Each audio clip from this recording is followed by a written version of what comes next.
Assalamualaikum and good morning everyone. My name is Nika Binti Samsudin and I am the second presenter for this chapter. Let's continue. First and foremost, we are going to look at the stages of learner language development. So based on observation of what learner does in terms of errors alone, Corder present the progression of language learners in 4 stages. The first stage is random errors. It is called pre-systematic, in which the learner is only vaguely aware that there is some systematic order to a particular class of items. It is also a stage of experimentation and inaccurate guessing, in which the learner is making a wild guess. For example, we can look at these sentences. John can sing. John can sing. John can to sing. John can singing. It is all said by the same learners within a short period of time. The second stage is emergent. It is a stage where the learner is growing in consistency in linguistic production. The learner has begun to discern a system and internalize certain rules. The rules may not be correct by the target language standards, but they are legitimate in the mind of the learner. It's characterized by backsliding, in which the learner seems to grasp a rule or principle and then regress to the previous stage. This phenomenon is referred to as U-shaped learning. At this stage, the learner is unable to correct errors when they are pointed out by someone else. For example, we can see from the following conversation between a learner and a native speaker. I go New York. You're going to New York? The learner doesn't understand. What? You will go to New York? Yes. When? 1972. Oh, you went to New York in 1972? Yes, I go 1972. From this, we can see that the learner is unable to correct the errors even when they are pointed out by the native speaker. The third stage is systematic stage, in which the learner is now able to manifest more consistency in producing the second language. The most salient difference between the second and the third stages is the ability of the learners to correct their errors when they are pointed out. For example, we can see from the conversation below. Many fish are in the lake. These fish are serving in this restaurant near the lake. The fish are serving? Oh no, the fish are being served in the restaurant. The last stage is stabilization. Coder call it post-systematic stage. Here in this stage, the learner has relatively few errors and has already mastered the system to the point that fluency and intended meanings are not problematic. This stage is characterized by the learner's ability to self-correct. The learner made correction without waiting feedbacks from someone else. At this level, the learner allows minor errors to slip undetected and thus manifest fossilization of their language. It should be made clear that the 4 stages do not describe a learner's total second language system, because a learner may be in the second stage when it comes to perfect tense, but in the third or fourth stage when it comes to simple present tense or simple past tense. Finally, we need to remember that production errors alone are inadequate measure of overall competence. They just happen to be the most noticeable features of second language learners' interlanguage. Next is variation in learners' language. A great deal of attention has been given to the variability of interlanguage development. Just like native speaker hesitates with expression in their own language, the same thing occurs in L2. For example, it has to be you and it must be you. Gabonton described variation as gradual diffusion of incorrect form of language in emergent and systematic stages of development. Context and style also have been identified as a source of variation along with gender-based variation. Variation can be caused in both tutored and also untutored learning. In classroom, the type of task can actually affect variation. One of the current debates in SLA theory focuses on the extent to which variability can be systematically explained. The essence of the problem is that learners can and do exhibit tremendous variation in the way they speak and write second languages. Is this variation predictable? Can we explain it? Or do we dismiss all of this as free variation? Theron granted that non-systematic free variation and individual variation do indeed exist, but she chose to focus her research on contextual variability, that is, the extent to which both linguistic and situational contexts may help to systematically describe what appears simply as unexplained variation. Theron suggested four categories of variation. The first one is according to linguistic context. The second one according to psychological processing practice. The third one is according to social context, and the fourth one is according to language function. The emphasis on context has led researchers to look carefully at the conditions under which certain linguistic forms vary. For example, at one point of time, the learner says he must pay for the insurance, and at another time says he must pay the parking fee.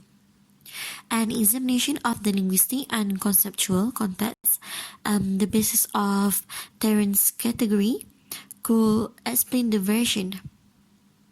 In that case, sentence 1 was pronounced in the context of the description of an event in the past, and sentence 2 referred to the present moment. This explains the apparent free variation of the main verb form in the modal auxiliary context. One of the most fruitful areas of learning language, research has focused on the variation that arises from the disparity between classroom contexts and natural situations outside language courses. As researchers examine the instructed acquisition of second language, it has become apparent not only that instruction makes a difference in the success rate of learners, but also that the classroom context itself explains a great deal of variability in the output of learners. Next subtopic is fossilization or stabilization. It is quite common to encounter in a learner's language various erroneous features that persist despite what is otherwise a reasonably fluent command of the language. This phenomenon is most saliently manifested phonological in foreign accent in the speech of many of those who have learned a second language after puberty, as we saw in chapter 3. We also frequently observe syntactic and lexical errors persisting in the speech of those who have learned a language quite well. The relatively permanent incorporation of incorrect linguistic forms into a person's second language competence has been referred to as fossilization. Fossilization is a normal and natural stage for many learners and should not be viewed as some sort of terminal illness, in spite of the forbidding metaphor that suggests an unchangeable situation etched in stone. In fact, as Michael Long suggests, the more relevant object of study for researchers has become stabilization, not fossilization, which leaves open the possibility for further development at some point in time. How do items become fossilized? Fossilization can be seen as consistent with the principle of human learning already discussed in this book: conditioning, reinforcement, need, motivation, self-determination, and others. Mitchell and Euler provided a formal account of fossilization as a factor of positive and negative affective and cognitive feedback. denoted that there are two kinds of information transmitted between sources, which is learners, and audiences, in this case native speakers. Information about the affective relationship between source and audience, and cognitive information, facts, suppositions, and belief. Affective information is primarily encoded in terms of kinetic mechanisms, such as gestures, tone of voice, and facial expressions, while cognitive information is usually conveyed through linguistic devices, such as sounds, phrases, structures, and discourse. The feedback learners get from their audience can be either positive or neutral, which means somewhere in between, or negative. These are the types and level of feedbacks. The first one is affective feedback. Positive.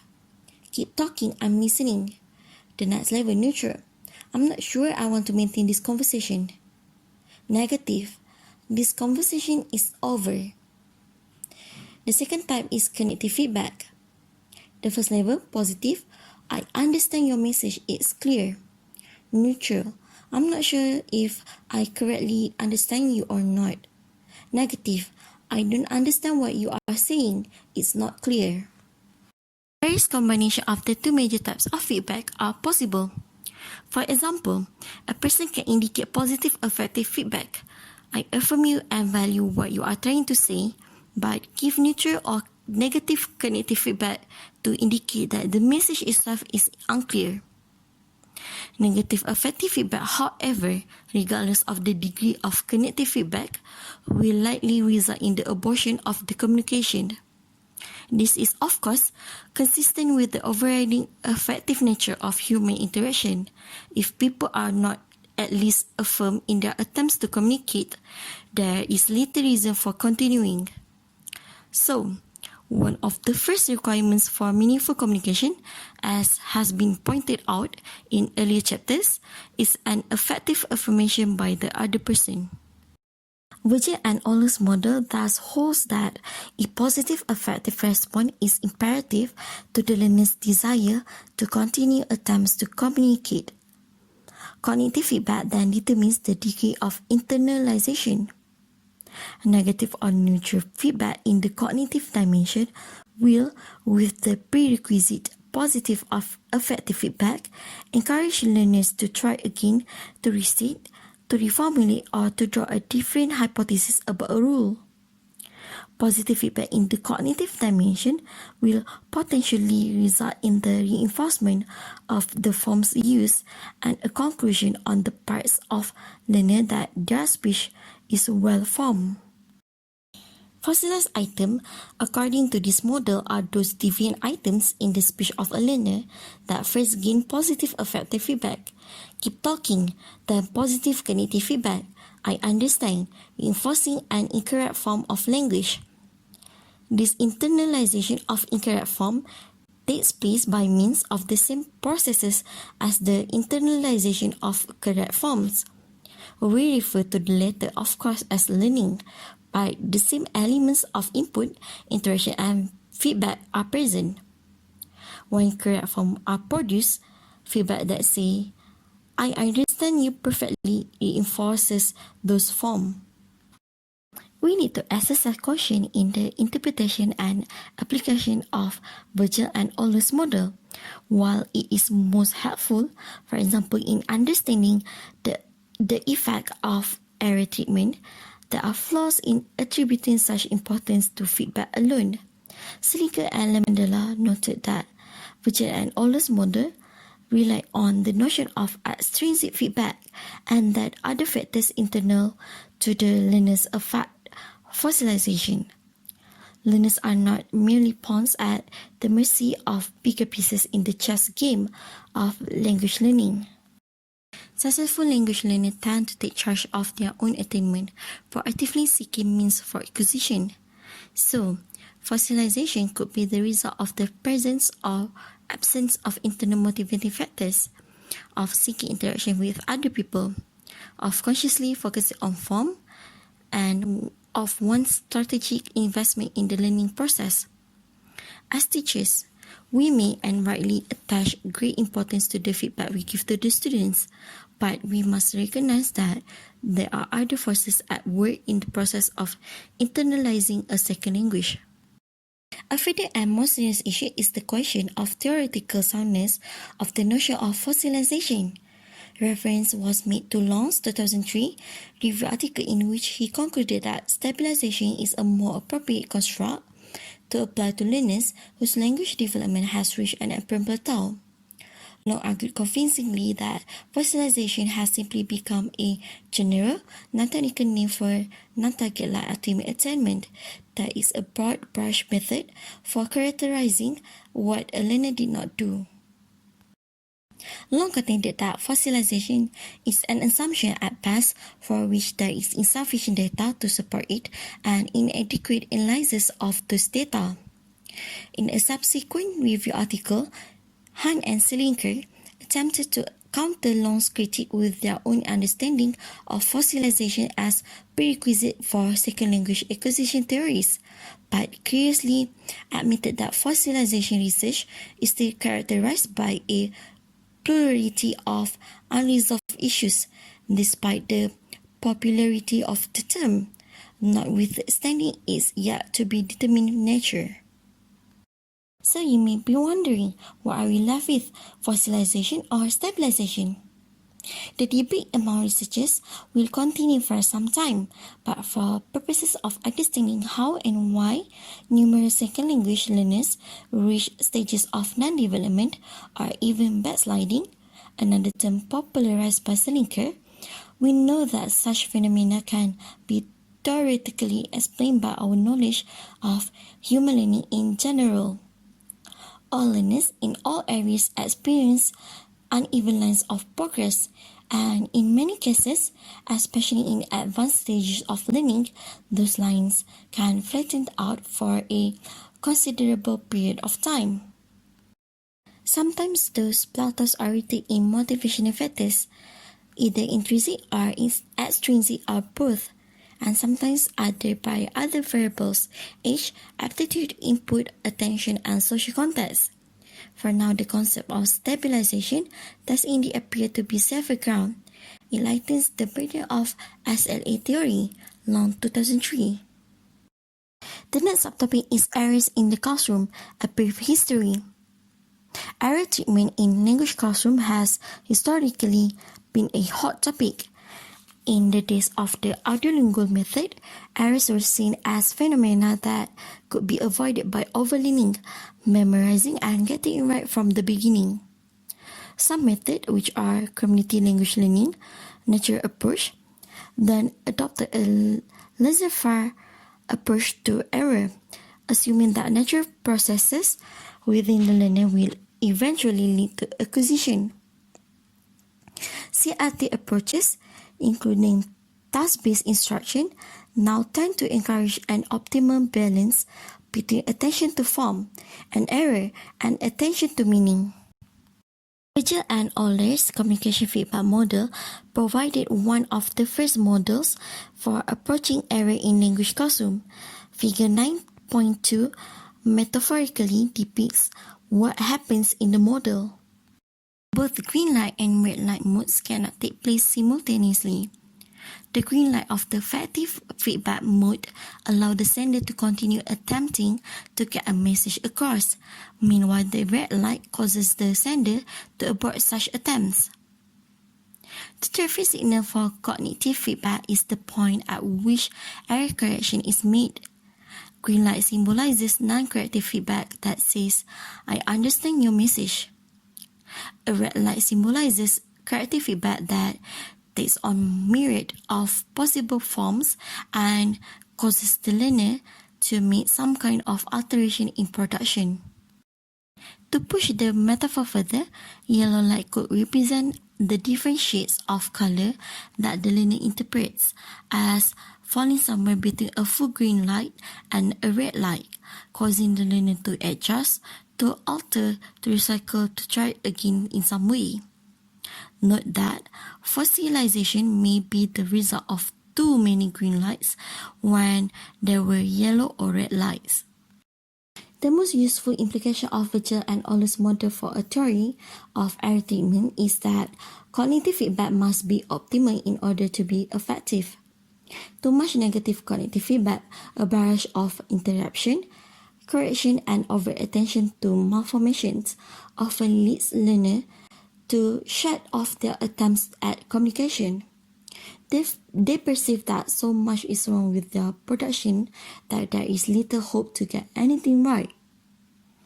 On the other hand, too much positive cognitive feedback, willingness of the teacher, which is the hearer, to let errors go uncorrected, to indicate understanding when understanding may not have even occurred, serve to reinforce the errors of the speakers, learners.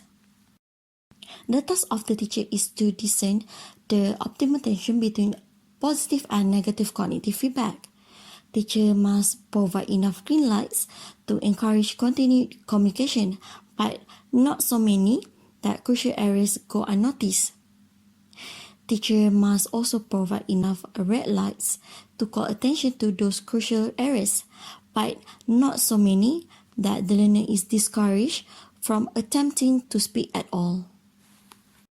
We do well to recall at this point the application of Skinner's operating conditional model of learning, which have been discussed in Chapter 4.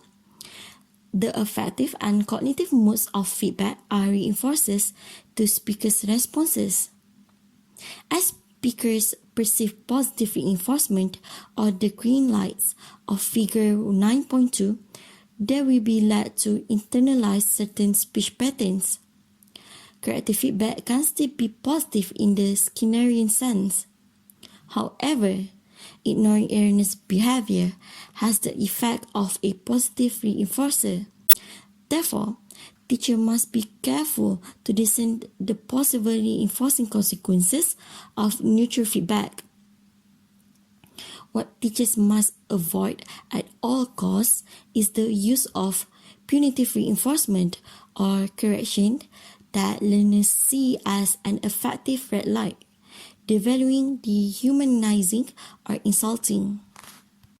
In a very practical article on error treatment, Henriksen advised teachers to try to discern the difference between global and local errors, which already has been described earlier in this chapter.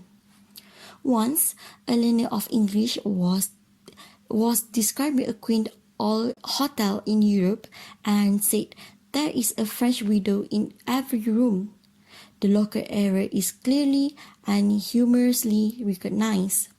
Henderson recommended that local errors usually need not to be corrected since the message is clear and correction might interrupt a learner in the flow of productive communication. Global errors need to be treated in different ways since the message may otherwise remain garbled. The differentiality is another one in the another two. Is a sentence that will certainly need a treatment because it is incomprehensible.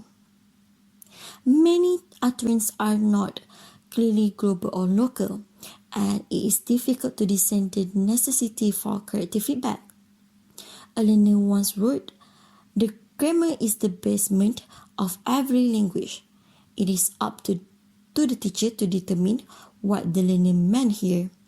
No doubt, the learner meant basis rather than basement. And to provide some feedback to clarify the difference between the two. The bottom line is that we simply must not stifle our students' attempt at production by smothering them with corrective feedback. Subtopic is form-focused instruction. As the focus of classroom instruction has shifted over the past few decades from an emphasis on language forms to attention to functional language within the communicative context, the question of the place of what has come to be called form-focused instruction, FFI, has become more and more important. What do we mean exactly by FFI? A number of varying definitions have emerged, but for the sake of simplifying a complex pedagogical issue, let us rely on Spada's nicely worded definition. Any pedagogical effort which is used to draw the learner's attention to language form either implicitly or explicitly. Implied in the definition is a range of approaches to form. On one side of a long continuum are explicit, discrete point metalinguistic explanation and discussion of rules and exceptions, or curricular governed and sequenced by grammatical or phonological categories. On the other end of the continuum are implicit, incidental references to form, noticing that is the learners paying attention to specific linguistic features in input and the incorporation of forms into communicative tasks, or what Alice calls grammar-conscious racing. Also implied in a discussion of FFI is whether or not it is a feature of instruction that is planned or spontaneous. In some cases, communicative lessons build in certain exercises or activities in which focus on form is laid out in advance, possibly even to the extent that a teacher's comments are scripted. At the other end of this continuum is an array of possible spontaneous focus on form, ranging from reactive, teacher-initiated feedback to preemptive comments made in anticipation of students' error. In evaluating the effectiveness of FFI, one must at very least be specific in identifying the point on this long and complex continuum that is under review. Before attempting to synopsize the research on FFI, it is important to briefly define the most salient concepts and terms that have appeared in the literature over the last decade or so. These terms represent concept and operational definition that are the product of a multitude of research on error treatment and FFI. Now we are going to look at the types of feedback. The first one is recast, an implicit type of corrective feedback that reformulates or expands an ill-formed or incomplete utterance in an unobtrusive way. Learners, I lost my word. Teacher, oh yeah, I see. You lost your way and then what happened? The second type of feedback is clarification request, an elicitation of a reformulation or repetition from a student. The example below is from Panova and Lister. Learners, I want to practice today.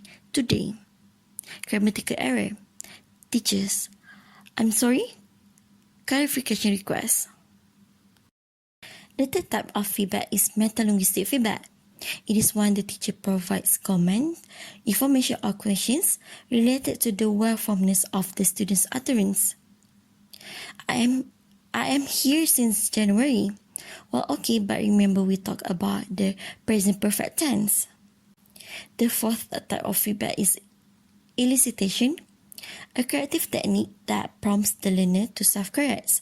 Elicitation and other prompts are more overt in their request for a response. A student to another student, what means this word?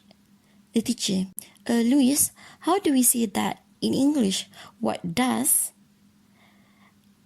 The learner, what does this word mean? The fifth type of feedback is explicit correction, a clear indication to the students that the form is incorrect and provision of a corrected form. When I have 12 years old, no, not have, you mean when I was 12 years old. 6. Repetition. The teachers repeat the E-form part of the student's utterance, usually with a change in intonation. When I have 12 years old, when I was 12 years old. Next is responses to feedback. The first one is uptake, a student's utterance that immediately follows the teacher's feedback and that constitutes a reaction in some way to the teacher's intention to draw attention to some aspect of the student's initial utterance. Uptake is a general term that can have a number of manifestations. L. To another student, what means this word? Teacher, Louis, how do we say that in English? What does? And then the learner immediately follows the teacher feedback and say, what does this word mean? The second type of response is repair. As a result of teacher feedback, a learner corrects an ill-formed utterance either through self-repair or as a result of peer repair. The third one is repetition.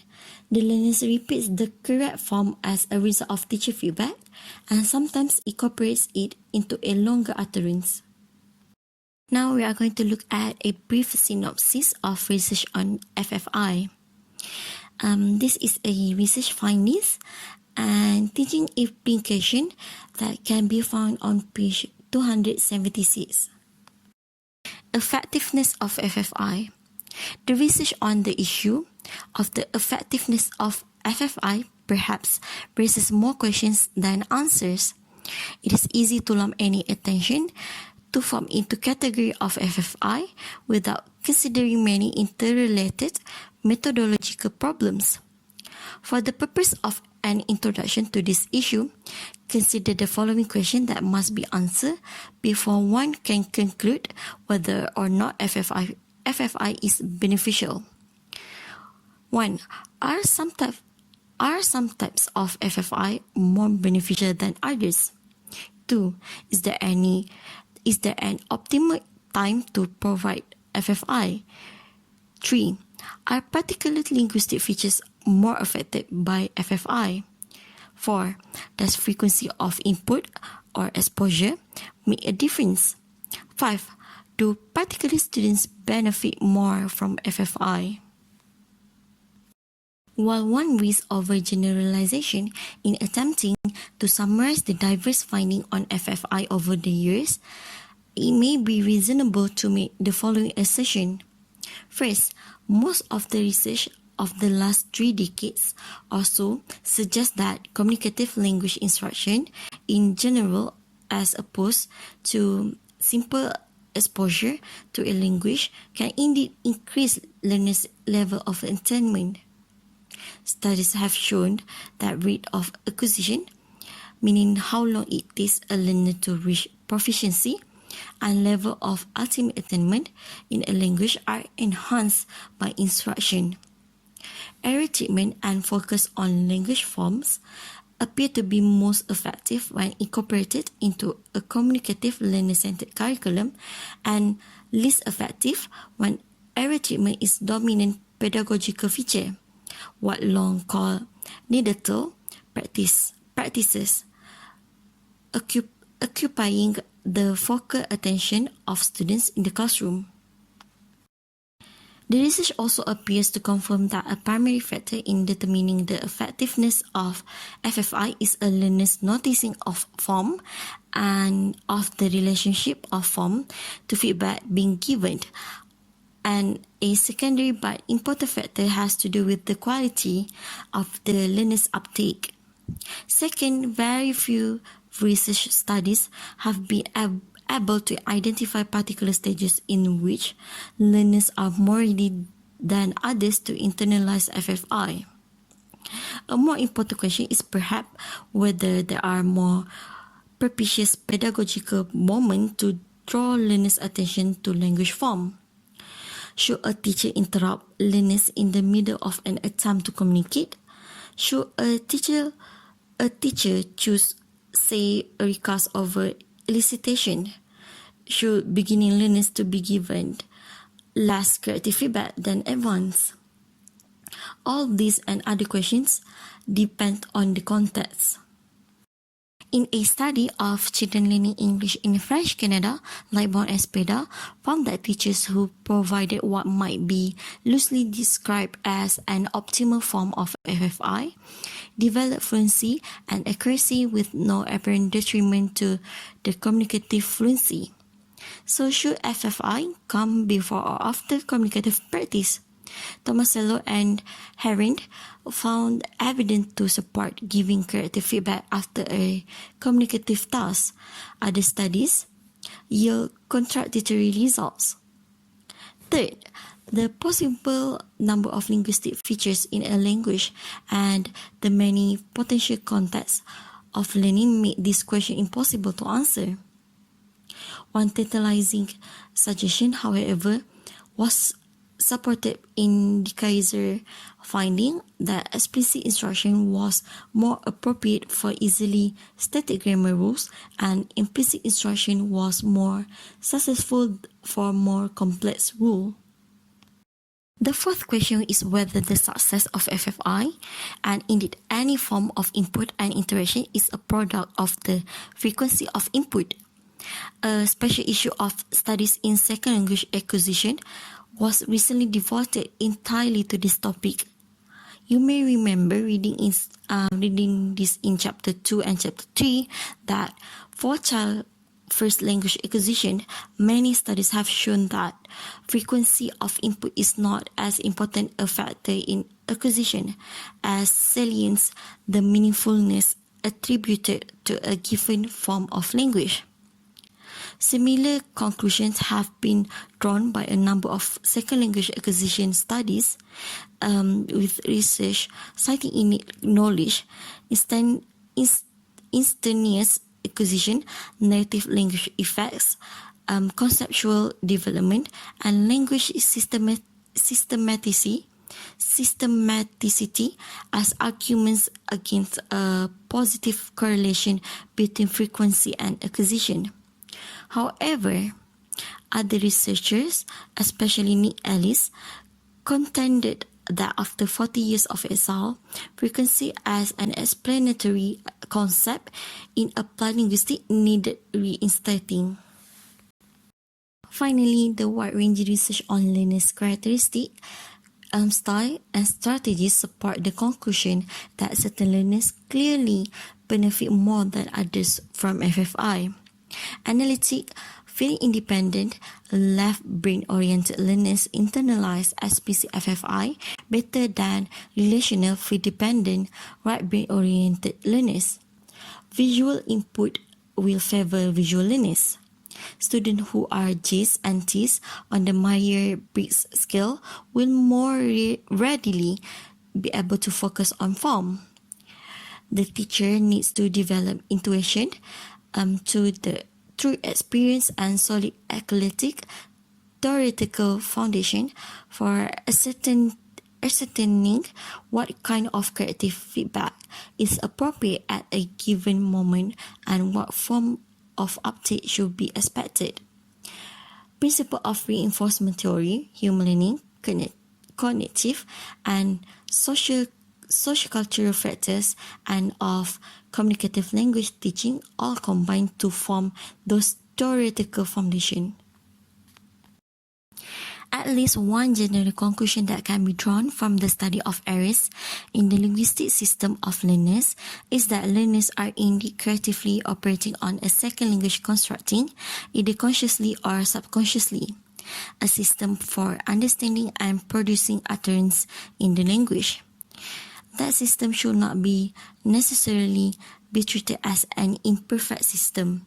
It is such only insofar as native speakers compare their own knowledge of the language to that of the learners. It should rather be looked upon as a variable, dynamic, approximative system reasonable to a great degree in the mind of the learners. Learners are processing language on the basis of knowledge on their own interlanguage, which as a system lying between two languages ought not to have the value judgment of either language placed upon it. The teacher task is to value learners, price their attempts to communicate, and then provide optimal feedback for the system to evolve in successive stages until learners are communicating meaningfully and unambiguously in the second language.